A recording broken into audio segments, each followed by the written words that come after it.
Hello, everyone. Thank you for joining us here at Capital Factory at our Social Impact Entrepreneurship Ask Me Anything. Um, if you'd like, I'd love to see where everyone's kind of joining us from in the comment section. You can tell me what city you're coming in from. We'd love to meet some of y'all too. We've got a great event here today and a discussion here today that I'm excited to um, be able to bring to y'all. And so we'll get started here in a couple of minutes. But yeah, feel free to start in the chat on the YouTubes, and let us know where you're coming from. We are going to be able to chat with Sheldon Darnell from ATX Black Pride here in a little bit, and then get into a great conversation around social impact entrepreneurship, what that means, and be able to hear from great people like Jenna Somodecki, Kelly Mason, Preston James, and Josh Rickle from Notley Mentor Method and Div Inc. So super excited to hear that. We got some Boston, ATX, New Orleans, Houston. I'm loving the Texas representation. Thanks for joining us. Really appreciate it. So we'll get started here in a little bit. And I'll give a brief overview of what Capital Factory is for those who may not be familiar with the organization, and then we'll get into the program. Hey, Alyssa. Hey, Marcus. Jason. Nice to see y'all. Thanks for joining us, Natalia, Caleb. Excited to see y'all. It should be a good conversation. All right, so I'll get going. My name's Min. I'm the Senior Programs Manager here at Capital Factory, where I lead a lot of the events that we produce, and particularly our diversity, equity, inclusion programming at Capital Factory. And so I'm super excited to bring this to y'all. Capital Factory, if you're not familiar with our organization, we are the center of gravity for entrepreneurs in Texas. North of 200,000 people last year kind of came through our space for either meetups, events, co-working, and different things where we can hopefully help people find their next investor, their next mentor, their next employee, their next customer. And so with all the different services that we have at Capital Factory, whether that's hosting different events in our space or our accelerator program, our mentor network, our co-working memberships, we're hopeful that we're able to kind of connect all the different tech entrepreneurs across Texas to each other. We also have a presence in Austin. We have a presence in Dallas, also in Houston, and a great partnership in San Antonio. And being able to connect all the major metro areas is part of what we call the Texas Startup Manifesto, to really pull in that center of gravity for entrepreneurship throughout Texas.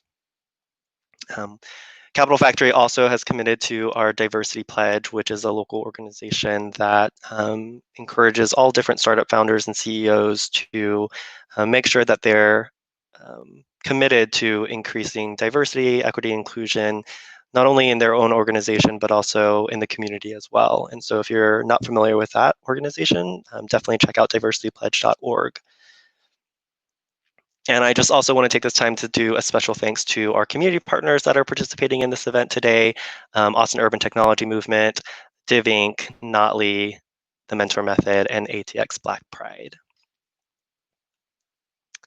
All right, so the first person I'd like to bring up is Sheldon Darnell.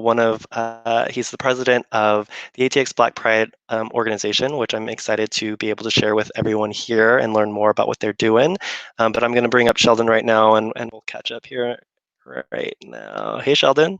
Hey, man, how's it going? Good. How are you doing? I can't complain. Can't complain. Yeah, it's Tuesday. The days blurs day is what I heard someone call Yeah. like because it's kind of a mess. But I'm Right. excited to be able to have this opportunity to talk to you and get everyone learning about what ATX Black Pride is, and with it being obviously Pride Month, June, uh, hmm and everything going on with just the Black Lives Matter movement and a lot of change that's happening and conversations that are starting renewed rather. The Definitely. conversation already been had. It's just Right. more We've been trying to, yeah, talk. Yeah. more people are Being just heard. Yeah. listening now, Right. which is great. And so yeah, tell us a little bit more about ATX Black Pride and what y'all do. Yeah, yeah. So again, I'm Sheldon Darnell. Pronouns are he, they. I've been in Austin for about 11 years now, by way of Detroit. And so I have a background in health IT, project management, and now with co-founding Austin Black Pride, nonprofit management and social advocacy work. And so Austin Black Pride was recreated in 2016, basically out of a necessity. Austin was really just lacking spaces that cater to, marginalized folks, but in particular the Black LGBT community. And so, in 2016, I gathered up a team, and within about 3 months, we created a week-long series of events that celebrated, empowered, and educated the Black LGBT community. So, yeah, we've been around doing work.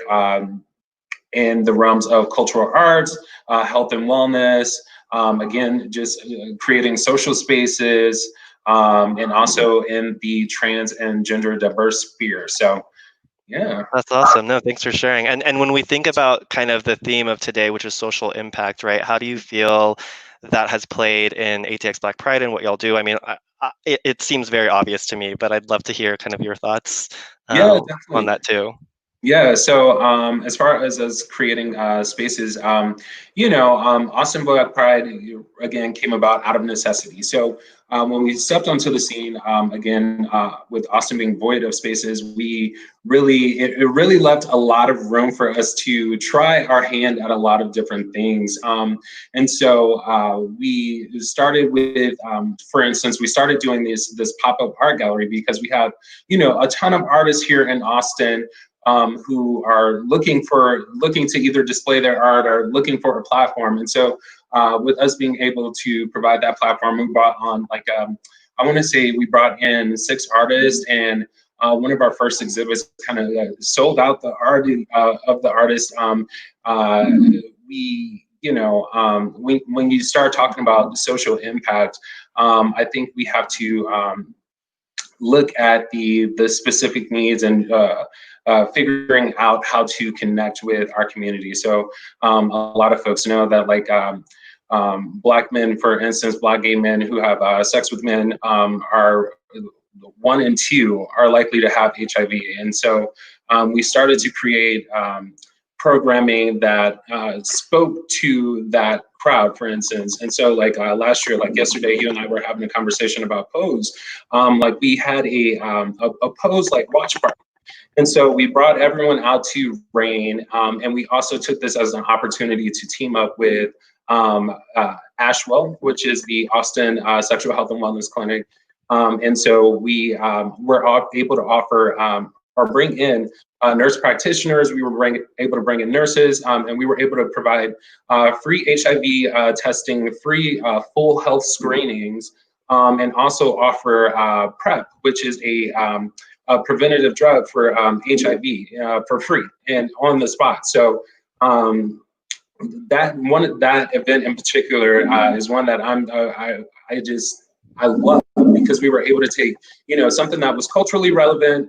We were able to take the ballroom scene, bring that in, and also paired with health and wellness services. And we walked out with 13 people being on PrEP, over 30 people tested. And so when I look at social impact, I think of the different ways that we can connect with people. And so,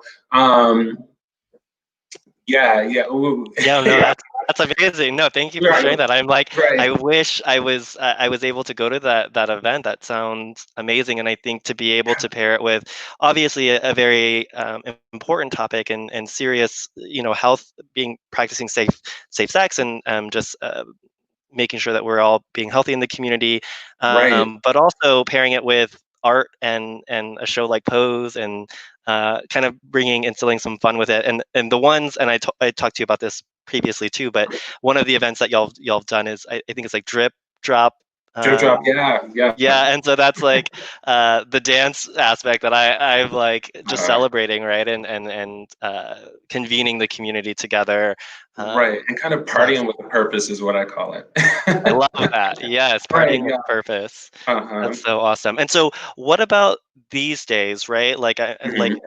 post COVID, with everything going on Yeah. with the Black Lives Matter movement as well, have y'all seen any differences in the organization and just outreach and people are connecting, or and also like how can people get involved now? What are things that y'all are working towards or working on that people Right. should know about?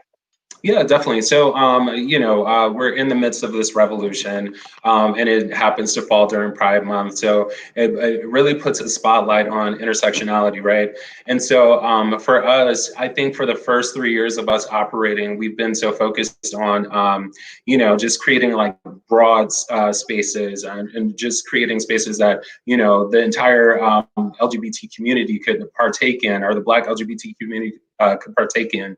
And so, this year, especially with the murder of George Floyd, Tony McDade, Breonna Taylor, we took a step back and we said, so what's truly important right now? And so we highlighted that racial justice and political just engagement is super important. So out of this kind of movement, we created a political impact and I'm sorry. Why am I blanking? You're good. Political impact and social justice committee that's really aimed at getting people educated about how local systems work, what they can do to influence politics, and what it would having everyone's vote truly means. So again, there's a lot of education, so just 101 workshops that are happening. We're making it a point to get as many folks registered to vote as possible. So we team up with people like Move ATX who come to our events, and they get folks registered to vote. And on the flip side of that, we've created just a couple different opportunities and teaming up with, there's a new movement in town called Black Queer Lives Matter and Austin LGBT for Black Lives. And so we've been able to do some consulting work for them and help them out with creating events and programming that's geared towards bringing light to the racial justice movement. And so there's a rally that's happening towards the end of this month. We've partnered on a couple different rallies this month already, but coming up, we have the Black Queer Lives Matter rally that's happening on June 26th. And then we also have the Marsha P.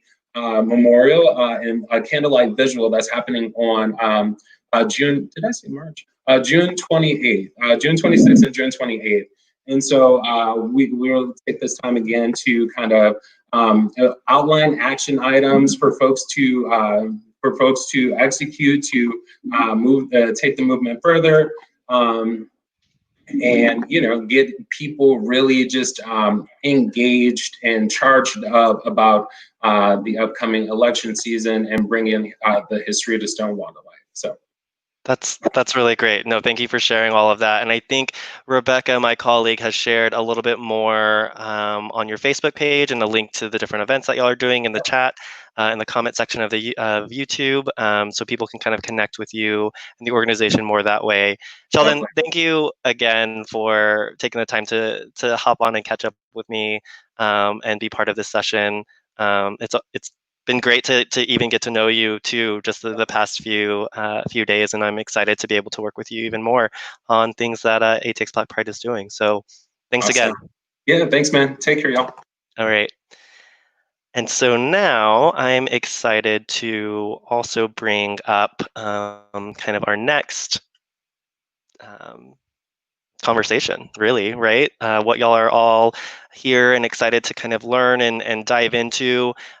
We've got a great panel of people here: Janice Omedeki, Preston James, Kelly Mason, Josh Rickle, that will be discussing social impact and the ability for all of y'all to kind of ask questions in the chat as well as we get to that portion. So I'm going to bring up our panelists now and introduce them.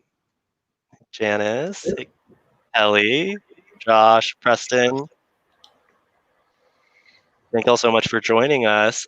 Janice, I'll kind of kick it over to you so you can take this lead with us. Okay, excellent. Thanks, Men. Hi, everyone. I'm Janice Omedeki. I'm CEO and founder of the Mentor Method. We're a SaaS platform that helps companies keep their diverse talent using the proven power of mentorship. So when I started the Mentor Method about 4.5 years ago, social impact companies were more commercial, like companies including Smart Water, Tom's, and then there were various nonprofits. So the concept of creating a tech startup that was for profit and had a social impact component was rare and definitely a barrier to get over when it came to fundraising, sales, and growing the business.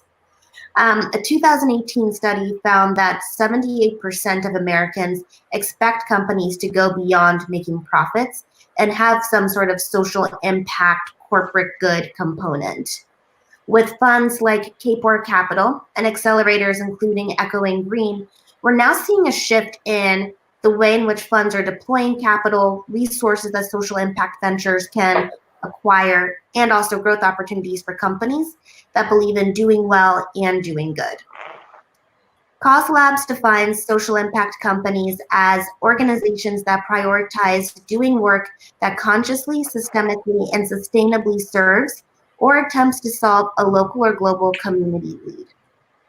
Today, I'm joined by 3 phenomenal panelists with a wealth of knowledge about social impact to discuss the intersection of our current climate, the rise of social impact businesses, and how you can integrate that into your company. So I would love to start off with introductions, and we can just go in the order of my screen. So Kelly, would you like to kick us off, please? Sure. So I'll just do a quick introduction. My name is Kelly. I joined Notley in December. So who knows how many months ago that was. Feels like 2 years ago. And was originally working specifically on workplace diversity and inclusion, but started, broadening my scope to more racial justice issues, really just seeing that it is so systemic, right? And you mentioned systemic and sustainable in your definition of social impact, and seeing what is the bigger picture and how can we use Notley resources to affect that and to affect change, and was promoted to partner a few weeks or months ago, and am focusing specifically on racial justice work now, which I'm sure we'll get into, but that's kind of the quick who I am. Excellent, thank you, and congratulations on your promotion. Thank you. That's huge. Preston, your turn. Hey, what's happening? I'm Preston James. I am the CEO, co-founder of DeVink. And essentially, I started DeVink 4 years ago to really take on the issue of the lack of diversity and inclusion, equity and inclusion in the tech startup innovation ecosystem space. And as we've evolved over the last 4 years, we've become more of an ecosystem builder, where we're bringing in not just founders of color and women to address that, but how do we build a whole ecosystem that is inclusive and equitable, providing opportunities to financial capital, social capital, and human capital. As a result of our work, we've been able to essentially help launch 55 companies over the last 4 years. And much of that is through collaboration and in the community, and really educating the community about the benefits of having an authentically inclusive ecosystem. And hopefully that'll translate itself into the corporate workspaces as well. And then also looking down the line, that we touch on other aspects of social impact in the form of, the racial wealth gap, gender wealth gap, and things of that sort. So it's when we talk about social impact, it has actually expanded. And then DIBINC is really working to address it on multiple fronts, but primarily starting at that point where how do we create authentic and inclusive spaces for everyone. Thanks, Preston. Josh, your turn.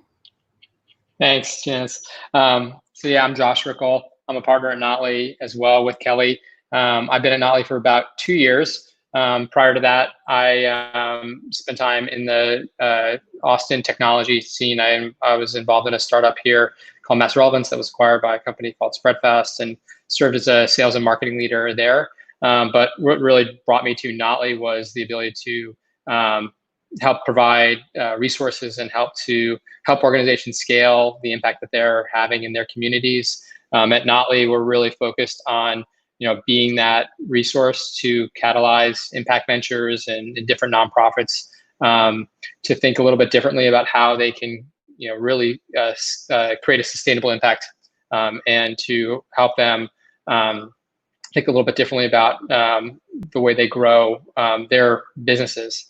And I came to Notley to help it scale as well. And so I'm excited to talk to you all about how we think about investing, how we think about investing specifically capital, both human and financial capital, in the impact space. Excellent, thanks. Let's actually start there. So, as I mentioned before, there are nonprofits that focus on social impact, but there are also for-profits. So can you explain how Notley defines social impact and how you evaluate both nonprofits and for-profits? Sure. So we take a very entrepreneurial lens to, I think, everything that we do. And so when we look at nonprofit or for-profit, the first thing that we want to understand is their model. How are they going to grow and be sustainable? And so, I think that we think about nonprofits and for-profits very similarly. A nonprofit really is a business like any other. It just has tax status that's a little bit different than a for-profit counterpart. And so with that, methodology, we want to, understand what are the foundations and the fundamentals of whatever the organization is. And then, I think that when we think about if we're thinking about a for-profit business, we're obviously going to understand, okay, how are they going to grow? How are they going to make that profit? But on the same spectrum, we're weighing the impact that they're having. And so there's a kind of this balance that you have established on both sides. Do you go full profit no matter what the impact is, or do you go completely impact and not be concerned about the profit? If you go that way, you're going to need ongoing support and grants, donation to be sustainable. And so we like to have somewhere of a little bit of an equilibrium between those two different things. And then we know that sometimes there's going to be a situation where the impact is going to be greater and they might require more ongoing support. And if we believe in that impact and that mission, we're going to go and help support that. Notley as a whole, though, we're really focused on not trying to solve everyone's problems. We're there to help those who are most adept at solving them become more sustainable and and to grow their impact. Got it. Okay. Kelly, anything to add on that? Partner at Notley as well? Yeah, I support exactly everything my partner said. Yeah. Perfect. So Preston, I would love to hear how you're defining social impact ventures, because with DIBINC, personal favorite accelerator of mine. I'm sure you're seeing a lot of ventures that do have some sort of social component lens, and maybe it's not at the forefront, but there's a clear social impact in the way in which they're approaching the problems that they're solving. So how would you define the social impact space, especially now given the climate?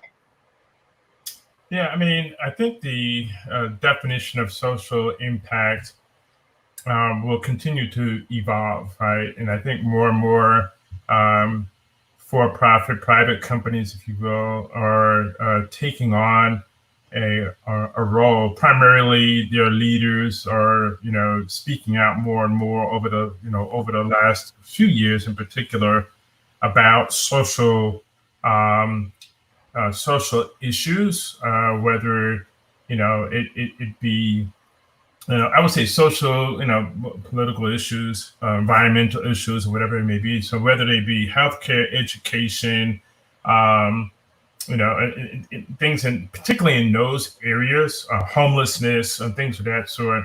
I think now, as we move forward, given the time that we're in, the issues are becoming very more in-depth issues, if you will, as you see companies stepping up to Black Lives Matter, and addressing things associated with disparities in various different systems, and companies are standing up for it, slowly but surely. And I think we're going to see more companies begin to participate in that space. Why? I think because it drives brand loyalty, especially from the demographics that we have today. Gen Y, Gen Z are demanding that as part of their brand. If you want my business, or this is what I really appreciate, not just from being a customer, but also being an employee. And so if you want to attract talent, if you want to attract customers, your brand has got to be strong, and your brand has got to be something that they care about. So a lot of that is going to be around, what are you doing from the social impact perspective? So that's kind of my take on that. Got it. So follow-up question to that. So you're referencing, companies taking a stand for Black Lives Matter or other social justice issues right now. Do you think that large corporations that have like a CSR component are social impact, or do you think that that's a completely different business model? So I think that there are two, right? Like there's the corporate lens and like sending out the email, and this is for everybody, please chime in.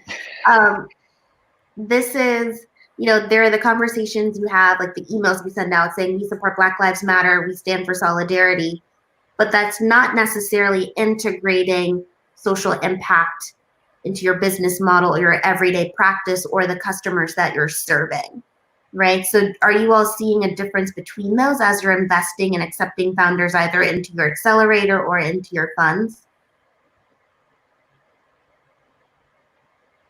Well, I'll say one thing that I've seen, particularly being in the workplace inclusion, and I think this is more on the for-profit side, a lot of companies, startups that'll say, oh, this is a diversity and inclusion play. When really originally they, did not have social impact in mind, and were just thinking, how can I tack on some social impact because it's like the sexy thing to do. Yeah. And I think I would say, some investors will buy it, but especially for the audience, if you're here, like you're actually thinking about social impact, and I think it's a lot stronger to be, dyed in the wool thinking about social impact versus like, oh, how can we layer it on? And I think similarly at some corporations, especially now, it's kind of like, let's jump on the bandwagon. But employees see through it, and customers see through it. And you've seen a lot of companies get backlash for putting out statements about Black Lives Matter. And then like, here's a picture of your executive board. Like, here's a picture, like, here's what happened to me when I was a customer at your store. So I think people are, for the most part, smart enough to see through when it's real and when it's just kind of like a nice to have add-on type thing. Yeah, I think Janice, what you articulate is there's companies that are established foundationally with a impact focus, and they're like, For instance, we're going to go make cell phone cases that are made out of ocean plastic. That their mission is to, sorry. I'm actively listening. Please continue. Yeah. Okay. Yeah. And so, they're like, we can go build a big business, but we can do it in a way that has a positive impact on our environment.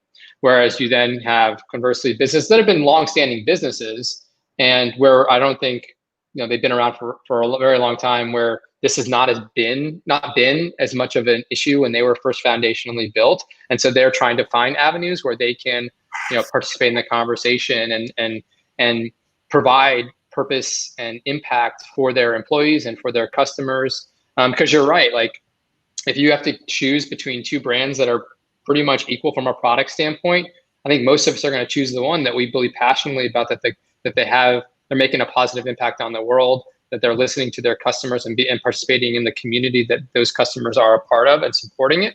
And so I don't fault them completely with trying to be inserting themselves in that conversation, because they're community builders and they're serving their customers, but they don't want their customers to feel like they aren't there alongside them too. But personally, I love the companies that figure out innovative ways to be for profit and foundationally are impactful. So how do you recommend companies do that then? No, No more question. $1 billion question. But seriously, how do you recommend companies go in and find that sweet spot that Josh was just referencing, of being able to have that social impact component and also be scalable and worth an investment? Okay, I'm sorry, I didn't hear the question. Did I break up? I was saying, how do you find that sweet spot of being both a social impact business while also being scalable in something that investors such as Notley and other VC funds would want to invest in early stage? Yeah, I mean, I think, finding that balance is about being authentic and true to the core values of the business and what they really care about, and really seeking out the right partnerships and the right issues for them to take on. And if they find that in the form of being authentic around that and being true to it, I think they can find where they want to go, what they want to invest in, what they want to see. Because as a company, the culture is about how are they going to affect change, what change they want to have. And I think personally that all companies should have that social impact capability in terms of what they contribute either to their local community or to a regional community or to a national, on a national scale. That it's something that all companies really should be responsible and obligated to, and want to be able to give, right? It can't all be about profitability, and just the employees, right? But how do you, what do you care about as a company? And the employees really should drive that in combination to, obviously, the leadership, right? But really the employees should drive that, because the employees are going to be the ones that are going to be actively driving, right? They're going to be actively volunteering their time, actively giving their money, and actively getting behind these causes. And so, finding that balance is about the authenticity of the culture of that company, and really kind of getting down to what impact do we really want to see, what change do we want to see, and how do we measure that change? Years ago, I think people were just doing stuff to be doing stuff, and nobody was measuring anything. It just sort of throw money at it. People go out there, but you didn't really know if you were making a difference. And that's one of the things I do appreciate about Notley.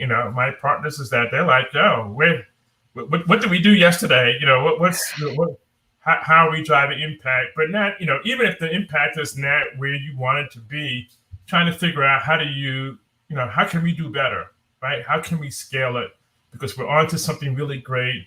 How do we grow that impact for the good not for Notley or not for any company, but for the good of the community, because the community will give that back to you.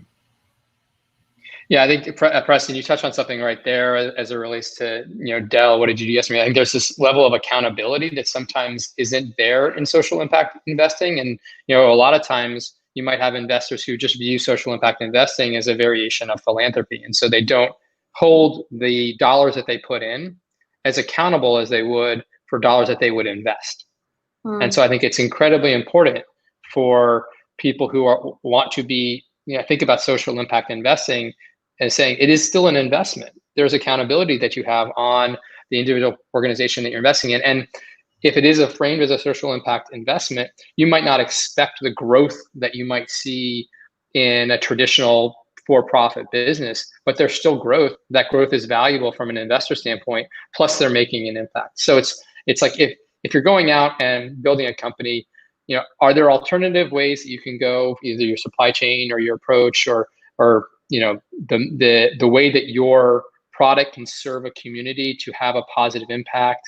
And there's a lot of opportunities in education and the medical space and health and wellness and lifestyle where you can have a very successful business, but also be enriching the lives of your customers. And I think that is really, really important and aspirational.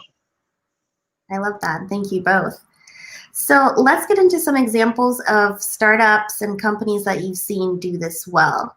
I mentioned Smart Water and Tom's at the beginning, so I think that those are pretty easily recognizable, but are there startups in the Austin, Houston, San Antonio Capital Factory ecosystem and Notley ecosystem, and DaVinc actually, that you've seen both overlap social impact with building a scalable company that other founders could use as an inspiration?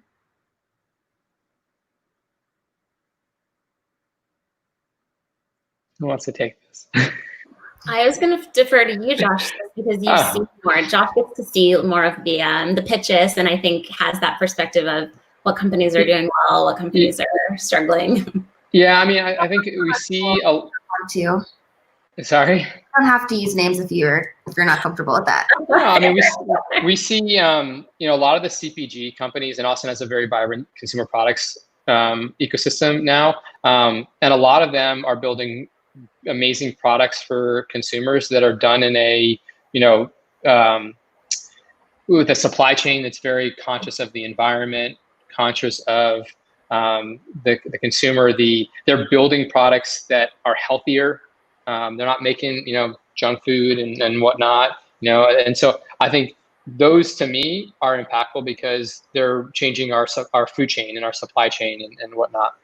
But I look at even software companies that think about how their software can go and be used for big business, but also can be used for nonprofits. And so you're starting to see, one of the companies that Notley works a lot with, and they just launched an Austin office, is Airtable.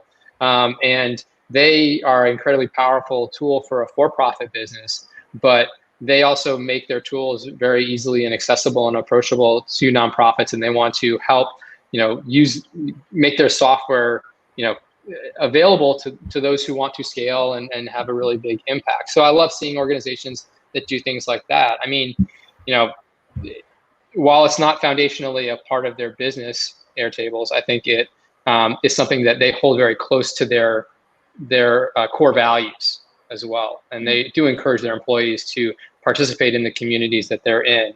I know Kelly's worked with them a lot also. Yeah, for sure. And also just reminded me of Bill Design. The founder of Notley started a company years and years ago that, it had a for-profit mission, of course, to make signs and make money.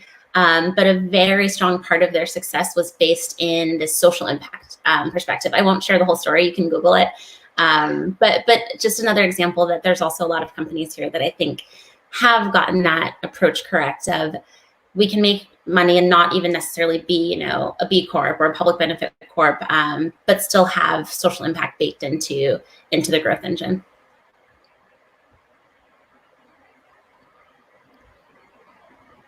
Preston, I think you're on mute.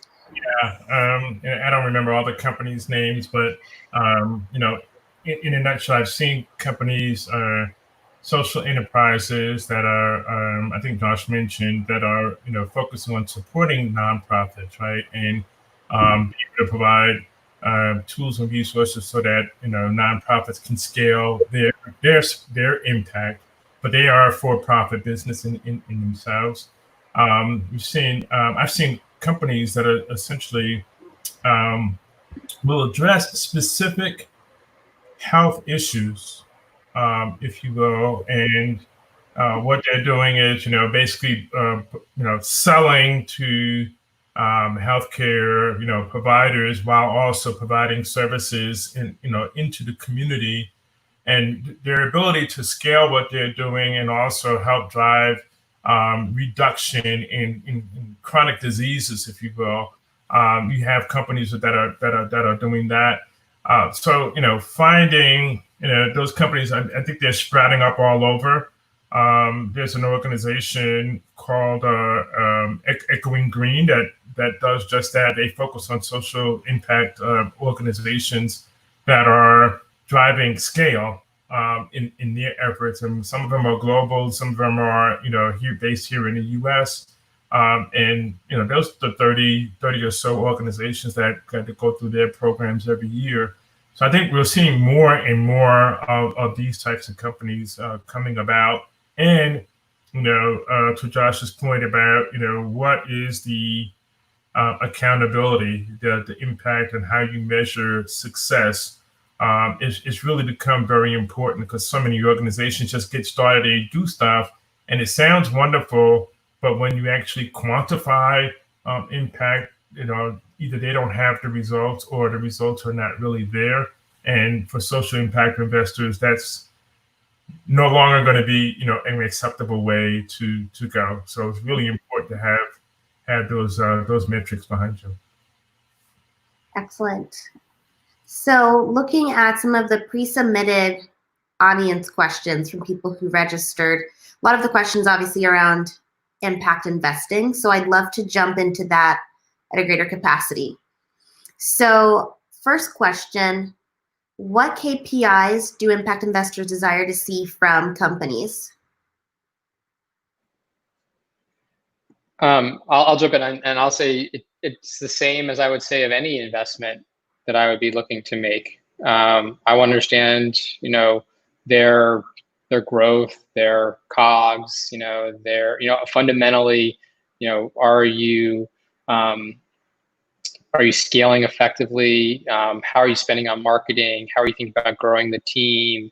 Are you efficiently using capital? I think that is something that is becoming even more important, especially as we've seen kind of through COVID-19 and lots of these businesses. There's a light that's been shed on them that they have not been capitally efficient. And so I'll look at those fundamentals, and if there's an impact focus to your business, I might have a little bit, I won't necessarily need to see the 5-year growth plan that I might expect out of a business that is solely focused on profit. And I also want to really understand how the impact potentially scales alongside the profit of your business as well. Excellent. Next question, what funding opportunities are there for social impact investors? Or I guess for companies seeking, I'm going to rephrase their question into two. So what funding opportunities are there for social impact ventures seeking social impact investing? Follow-up question to that, what opportunities are there for social impact investors to get involved with investing with companies that are similarly aligned? Yeah, so I think the opportunities for social impact funders can come from, I would say, 3 or 4 main areas. One, foundations are really, really key in getting alignment with those foundations. Corporate companies who are very passionate, and that's their way of giving back.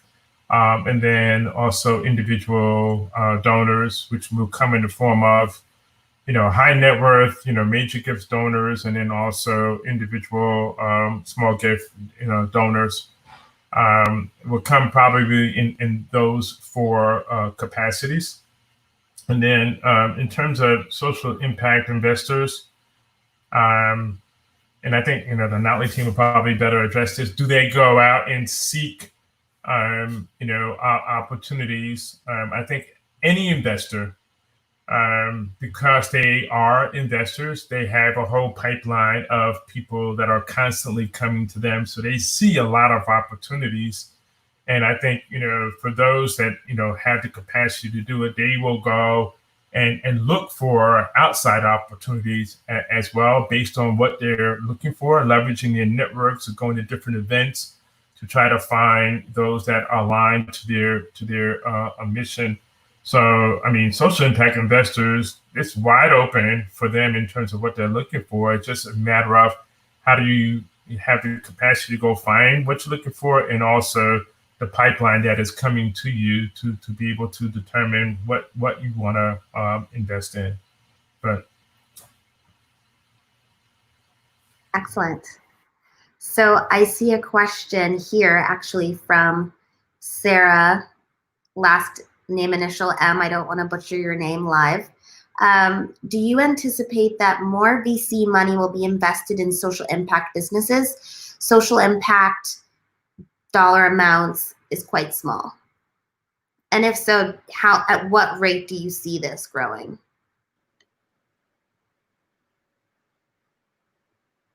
Well, I mean, personally, I see more businesses that have a foundational purpose being started. And so there's a greater quantity of potentially investable companies. The question then becomes, though, are these the right teams? Is their model, sound and scalable? But I mean, I only speak for myself. Like, I would much rather put my dollars into something that is having a positive impact than something that is, purely for profit. Now, you have to balance that, though. So it depends on someone who's thinking about their portfolio, and they're going to have some things that are going to be purely for profit, so they can go make purely philanthropic donations, or they can take a riskier bet on something that they really are passionate about that is going to have an impact, but might not have that level of growth and profitability. But I think also the next wave of philanthropists, they want to be investing, I think, similar to how we're thinking about things in Notley. They don't want to just see money going in and out the door. Like, they don't want $1 in is $1 out. They want something that they can know is being put into something more scalable. And I think they're out there. And I think, just like any fundraising, it's a lot of hustle to find them. But Preston's right. They also flock together. Like, if you find one, they're definitely probably have a few other of their friends or their colleagues or people they've worked with in their network who would jump in and support you as well. So I think it's going to only increase. Do you think that VCs have a responsibility to expand on social impact investing and hold their peers accountable for expanding that after all of this social justice becomes less popular on social media? That's open to everybody, and an impromptu question from me.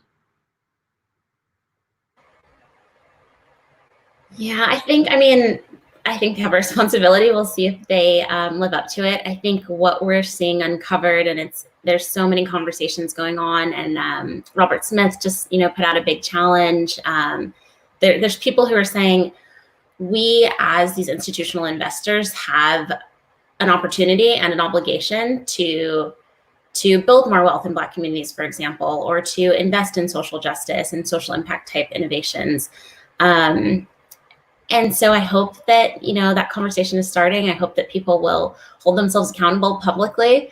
And then with that public accountability, take action.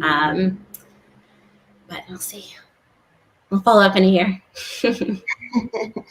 Preston, Josh, any thoughts?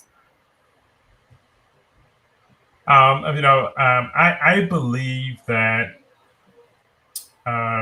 so I would say most VCs are going to stay in their lane per se, right? Because their limited partners who are putting money into the fund are putting money into that fund for a particular purpose, right? And that is innovation, startups, and that type of thing. What I do anticipate, and I think what we're starting to see, is that not just, I think you're seeing investment funding, right, that's being driven to address social justice innovation. And that's coming, and I think, Josh brought this up, that's being driven, one, by corporations. We are seeing that from corporations in an effort to try to address some of the disparities that have been exposed as a result of COVID-19 and the death of, George Floyd, brutality, criminal justice and everything. So I think those disparities, inequities are trying to be addressed by these funds that are coming out. And I think we'll also see philanthropists and foundations philanthropy might increase by, investment in dollars, and people are trying to figure out where. Like, where do I, invest dollars and what organizations and what initiatives? So I think I'm hoping that we will see increase in that. And so we'll still have the VC side of things. And I think we'll hopefully see the philanthropy come up as well and start driving focus on social justice innovation. And I'm hoping that because DivInc just launched a social justice innovation incubator. So, but I think people feel like we have problems to solve in our society, and people are going to want to step up, and good people are going to want to step up and try to fix those. Got it. Would you like to say more about that? Actually, I saw the release. I've talked to you a little bit about that, but are you open to saying more about your accelerator focused on social justice? Preston?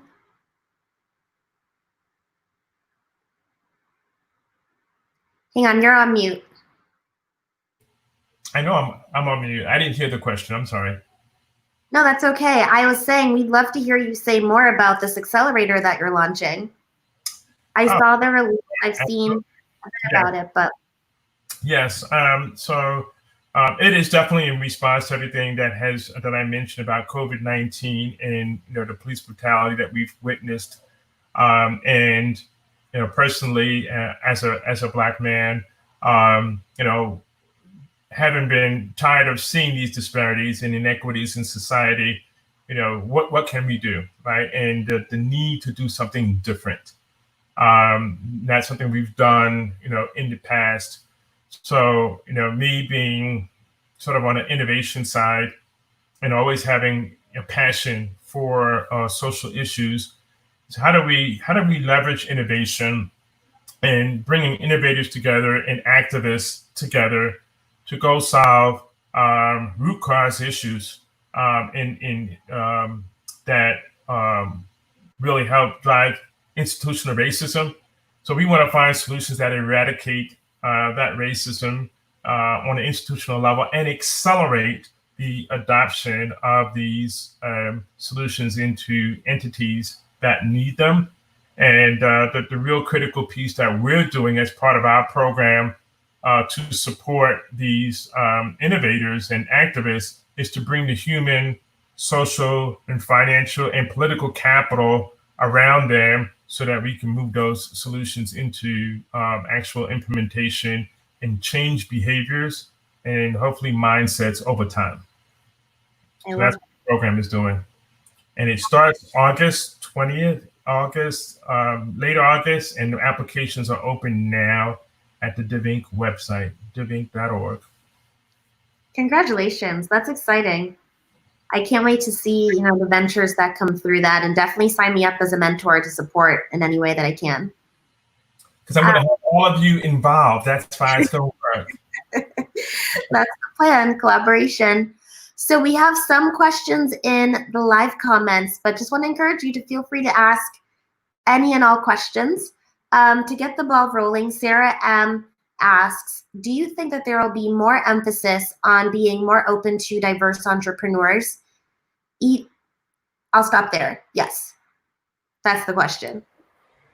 So I had a call with a VC firm based here in Austin earlier this morning, And their kind of thesis is that they invest in entrepreneurs who aren't on one of the coasts, right? So they're not in San Francisco, they're not in New York City. And it's a small VC firm. There's about 5 employees total. But they've seen that still is mostly white men. And this was a white man who was, sharing this with me. And I think because of this conversation, they are, and again, it's just for now. I hope that they will remain accountable to this. But at least for now, they're saying, like, how did we not open our lens up a little bit wider to say, we're not just looking at geographically underrepresented founders, but also demographically underrepresented founders. So I think that because of these conversations, people are saying, wow, like, what is our role? Like, what role are we playing in, propping up racism, right? Propping up white supremacy. So I think from that perspective, there will be a bit more emphasis on diverse entrepreneurs. And again, I just hope that, that realization sparks action and not just, introspection. Yep. Yeah, I'll just add to that too. I was on a call this morning too, Kelly, talking about diverse founders. And again, there are a lot of, there's a lot of funding coming out. There's a lot of programs that are being focused specifically on women and diverse founders. Kelly made a really great point, and that is a lot of, opening up, the pool, right, of access to diverse founders, because many of these investors don't have the network to find diverse, entrepreneurs. So they're trying to figure out how to do that. And that opens up their pool of investment possibilities. And so to Kelly's point is, okay, if we open up that pool, does that also mean that you will write a check to that open pool, right? So you got to take that extra step as well, not just to say, hey, look at all the diverse founders, entrepreneurs that we have in our, in our database. It's also who did you invest in the portfolio? The other thing that I will also say too is that some other demographics may be up in arms because they may feel like it's an opportunity lost. And I'm like, there is so much money in venture capital. The only opportunities that are being lost today are the ones where diverse founders are not even being considered for. And so I think by opening up this pool, I think there will be more money, plenty of money to be invested.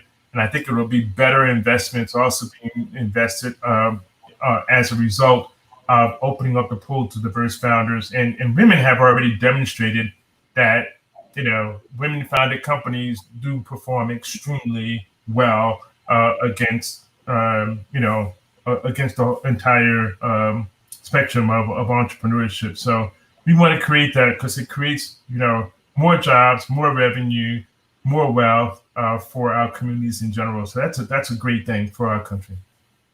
And I agree with everything that you both have said. And the other thing that I think you're going to see more is that those VC funds are going to be held accountable by their investors too. And they're going to start looking at the companies that they invest in. And if they say that they believe in social change and they believe in racial justice, and they're not putting their money into those companies, then they're not going to get money the next time they come asking for an investment from a high net worth individual, from a fund, or from an institution. And so it's on the investors as well to hold those VCs accountable. That's fantastic. Next question comes from Zach. Do you see many service companies, rather than physical product companies, being social impact businesses? Those can include marketing agencies, consulting companies, etc. I mean, all of those companies provide incredibly valuable services to for-profit and nonprofit businesses. And so if you fundamentally believe, if your service organization wants to support specific initiatives, you can free up those services hours and time for your employees to go and support organizations or causes that they believe in. I think it comes down to kind of what's your model. I mean, if you look at like very traditional in law firms, that's what the pro bono model was in some capacity. and now you can kind of extend that to other services businesses. I'll add maybe a caution, maybe not. If you are thinking about a service company that focuses on serving social impact organizations, like a marketing agency that supports nonprofits or social impact orgs, as someone who is also launching a social impact organization right now through Notley, I was looking at marketing agencies, and there were some that were pure for-profit marketing agencies that could provide free pro bono support, and then there were others that were focused on social impact organizations, and I had to pay for it. And I thought, I'm going to go with the ones that are just providing it as like a subset of their paid work, so that they can provide it to me for free. So that's just something to think about. You might have to charge a little less. It's just, the dollars for focusing on serving social impact businesses are smaller than the dollars that you're going to get if you're focusing on at least partially companies that are also trying to bring in, a big profit. Thanks, Kelly. Zach asks, okay, so his question surrounds the public benefit corporation model. That's how his business is structured, so for-profit with a social mission. His question is, have you all seen investors interested in supporting these companies, or have you seen them receiving grants? Or a combination of the two? My quick answer is absolutely. I think more and more investors are interested in those the companies, public benefit corporation companies. Again, it's going to come down to the business model and all the rest of the things that Josh mentioned earlier, right? The team, the business model, how you generate revenue, is it scalable, all those great things, right? And in addition to the mission, right? So yes, investors are definitely, I don't have an answer about the grant piece, and I don't know if Josh or Kelly, you have more insight on that, but I think they get regular investment. You just have to find the right type of investor who has who invests in B type corporations. But Josh might have more insight. Yeah, I mean, I don't know a ton about the grant piece on that, but I will say, when you're going to be a public benefit corporation, you're basically putting it into your corporate structure, and and so ultimately you're adding a level again of accountability that you're going to do these things that you say you're going to do as an organization versus just saying them and doing them. And so it becomes more, fundamentally a part of the business. And it makes a statement as well, Excellent. So before we hop into Jill's question, I think it would be helpful to help corporations that are attending this AMA understand when is a good point to transition to a B Corp. Anybody want to take that one on first, and then we'll hop into Jill's question? I mean, I don't want to necessarily opine from a corporate structure standpoint on what your unique situations might be and whether it might be time to be a B Corp. But it's just another designation of a statement that you're standing, that your business is going to stand for social impact, and this is how it's going to be incorporated into your business practices. And investors need to be, and you're making investors aware of that, and the public aware of that. Okay. Do you invest? Go ahead, Kelly. I'm bringing the cynical side too. I think it depends on it depends on who the investors are. There's probably, do investors see value is such a broad question. There's probably some investors who see it and love that you're committing to that and making that stand and want to see you win, or know that, your customers are going to love that. And so you're going to win because of it. And then there's probably some other investors who are like, this is a distraction. This isn't, it costs money to become a B Corp. It costs time, and might say it's not worth the time or the money. So I think it's tough to just answer that as a yes, investors see value, or no, investors see value. There's so many different investors who, have different values.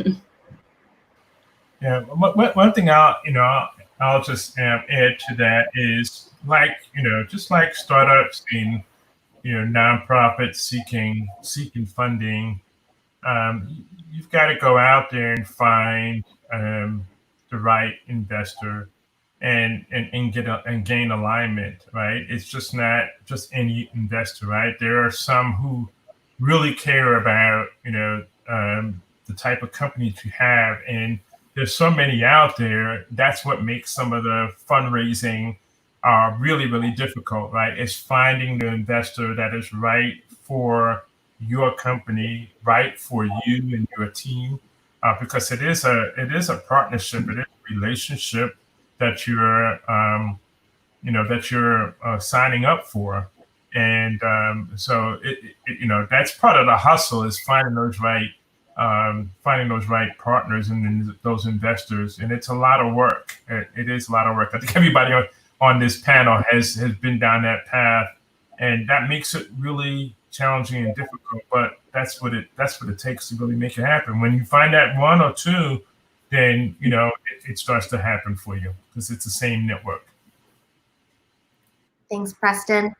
So these are some additional questions that people submitted when they were registering. So first question, what advice would you give to new entrepreneurs in this space?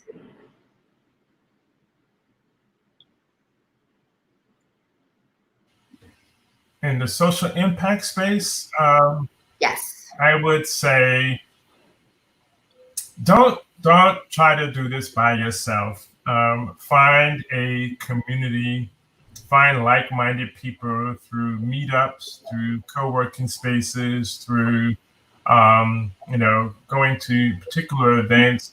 It's really, you got to surround yourself in the community of social impact, people who care about social impact, because it's going to help you really kind of sort out, what it is that you want to do. You're going to learn a lot about what not to do, as well as what to do. And then through the network, and I think we mentioned this earlier, the network is so critical to the progress and the success of your business.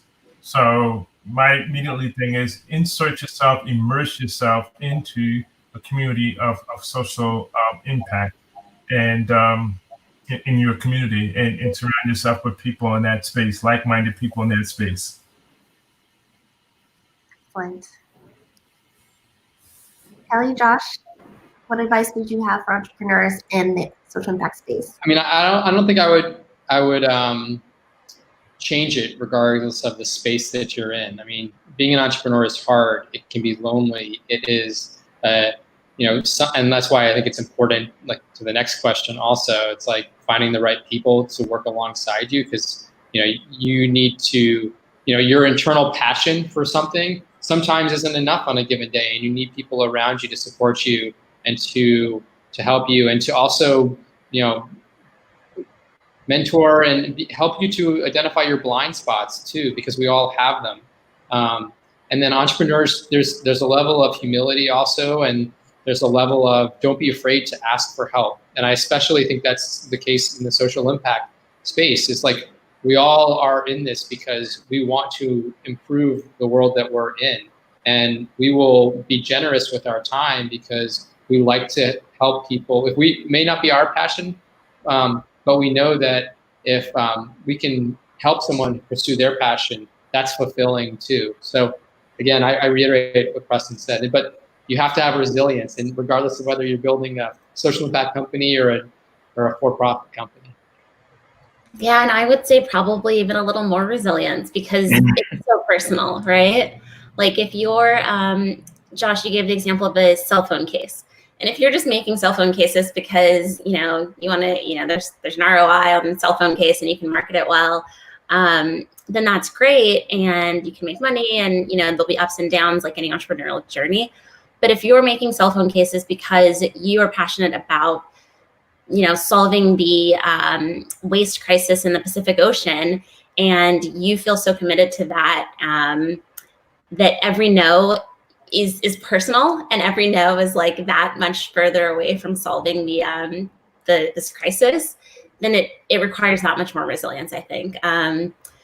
So with that, it's like, mental health support, team, like friends, like who are the people that you can lean on, like any normal entrepreneurial journey that you're going to need, but even more so when you do feel passionately and personally about the success and the impact of your business.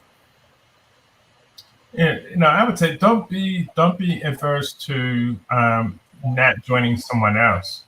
If someone has similar idea, concept, passion, it's okay to join them, because you won't be the only one with you probably won't be the only one with your idea. Sometimes it makes sense to join someone else and really work there and find your place and go drive. So that's also another option, just to get you started and get the experience, and then you always have an opportunity to start something very, very different later on. So that's also another option too. Yeah, honestly, I was even going to say, since we can't network in person, like normally this would be at Capital Factory and you guys could all turn to each other in the audience and meet. I'm like that crazy, not crazy. I'm that networker. I would Google all of your names and find you on LinkedIn and say like, hey, I saw that question you asked. Start a conversation that way. Like there's ways that, use what you can to network while we're all social distancing, because, that's part of it. Maybe you'll find someone whose team you can join. Maybe you'll find someone who can just provide you that moral support, but it's just an option. I agree. I think also Capital Factory, being in their portfolio, obviously part of their member platform as well. And they're constantly churning out mentor office hours that people are still taking advantage of. So that's another route as well. Finding people that you can either connect with on LinkedIn or through Capital Factory's network to be able to continue expanding on that and getting the help that you need. What additional funding models are available to social impact startups? Josh, I feel like we're just going to say startups in general. So we can reframe the question that way as well. Yeah, I mean, like, are you talking about a nonprofit or a for-profit? Because there are different funding models available to each. I mean, we talk a lot about equity investment from a venture standpoint, but there's also debt as well, and sometimes that's the appropriate thing for someone to pursue from a funding standpoint. But yeah, I mean, it's either people are going to have to give you money in some capacity. Either they're going to require interest, or they're going to get a piece of the company, or they're donating it to you and they're not going to expect anything back besides the feeling that they're supporting a cause that they believe in.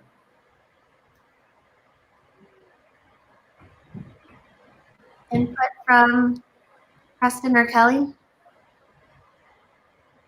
Yeah, sounds good. I just Josh has all the answers. I mean, Kelly launched a subscription model for her impact organization recently. That's true. Yeah, I can share a little bit about that just in 2 seconds, but another thought also came to mind. So for Notley Tide, that's a community of monthly givers who are investing in the impact that the 5 racial justice nonprofit partners we identified can have, and they can execute on the ground level work that they're already doing. But also as a member, you get kind of regular calls to action about ways you can get involved. So kind of, I won't get too deep into it, but basically creating a subscription where you're paying, but your money goes directly to the nonprofits, but you're also getting something back. So that's an interesting, I think, approach to social impact. That was very much inspired by Charity Water and Josh's advice with how Charity Water runs this thing that they have. They've been wildly successful. The other thing that crossed my mind, though, was Kickstarter. I saw a Kickstarter, and I feel like those in particular are very effective if you can have some type of social appeal that you wouldn't necessarily get if it was just a pure, business. Excellent. So we have 2 other questions on the screen. The second one is how to make nonprofits efficient. I believe there are several avenues that we could take that, whether that was BD, team expansion. So let's broaden that a little bit. To what advice would you have to help make nonprofits efficient in general? Well, I kind of mentioned this earlier, but asking for free help. There's a lot of, law firms that might help you for free, marketing agencies that might help you for free. I think that, if you can save money on anything, people who'll create websites for you for free. So that's one way to just looking at the capital efficiency, one way to save money. Don't be afraid to ask. Yeah, I would say first and foremost, bring focus to the organization. So whatever it is that you're doing is narrow the focus of what you're trying to do, and then whether it's just you or just your team, with that focus, you know what it is that you need to do, and you can eliminate the distractions of the business, of your team's performance, because people are very focused on particular goals that they have. And I think also, the pro bono aspects, trying to run as lean as possible, leveraging pro bono opportunities and partnerships and volunteers. Volunteers can be extremely valuable. Again, if you have the right, focus within your organization, where you know what you need volunteers to do. And again, I keep saying focus. Focus will also tell you what talent and skill set you need, whether you're going to hire somebody or they're going to be volunteers. So as you narrow all of that, you can get the right skill set, you can get the right people on board, you can get the right pro bono services that you need.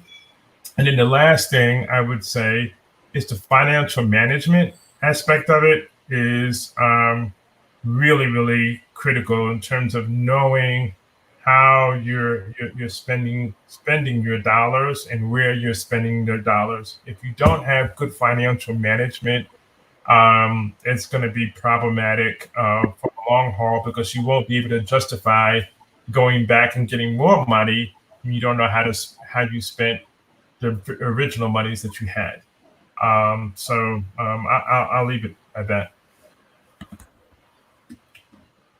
Those are both very comprehensive answers. The only thing I would add is, if you're going to go buy software, always ask if there's a nonprofit discount, because you'd be surprised at how many different software companies give away their software for free or at an extreme discount, and never hurts to ask. That's a great point. That's a really good point. Even now with hosting virtual events and such, we're seeing that speakers will offer a nonprofit charge, and then there's the for-profit charge, which is usually 40% higher. So don't be afraid to ask. Okay, so last question before we cut back to Min and the Capital Factory team. What are the basic steps companies can take to make social impact part of their foundation or strategy from the outset? Preston, I think you touched on this a little bit in terms of team and the culture that you start with as soon as you begin your company, but is there anything else that you would add to that?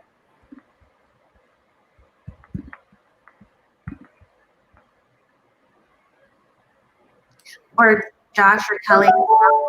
The only thing I would add was, I think if you're writing your company's mission, it has to be part of the mission. If you're, and at the most fundamental level, that's going to be what you as a founder are going to hold yourself accountable to. So when you write that mission statement, that impact piece better be a part of it. Yeah, and as you grow and as you make new hires or bring on new investors, just making sure that they're also on board with that mission, because at any company, and I've been at companies that have grown from 50 to almost 500 people, and obviously companies grow even bigger than that.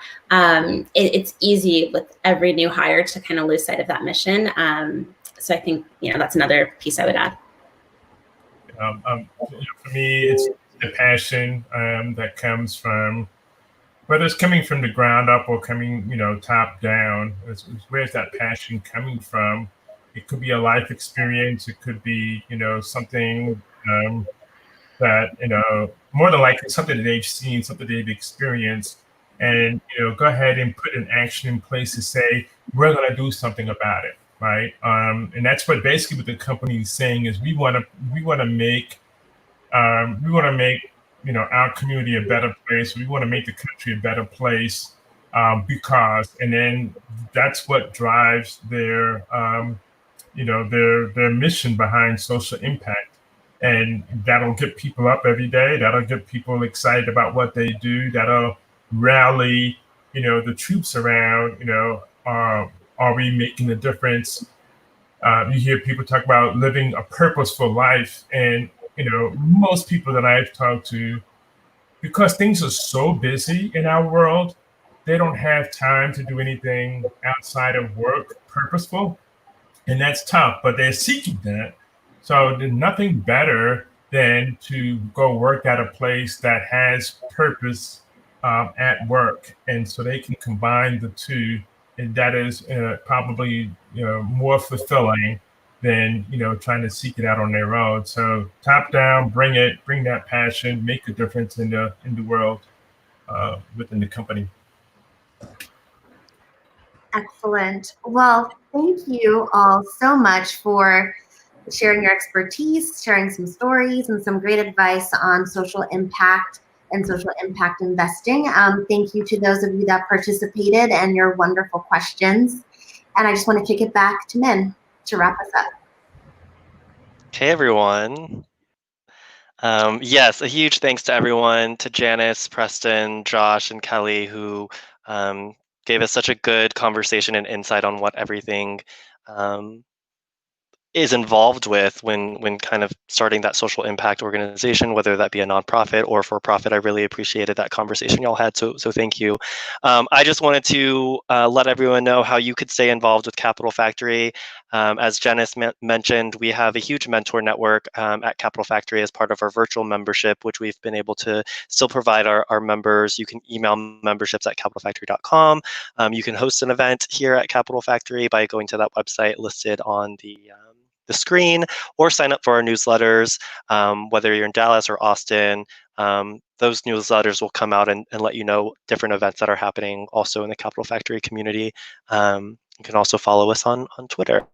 And then we have some other events coming up: Robot University, an Intro to Investing and Ask Me Anything with Dumb Money, and our CEO and founder Josh Baer on Tuesday, July 9th.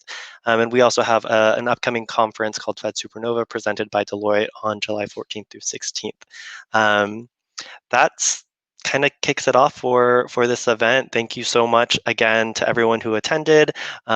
We hope to see you again at our next event. Thanks, y'all.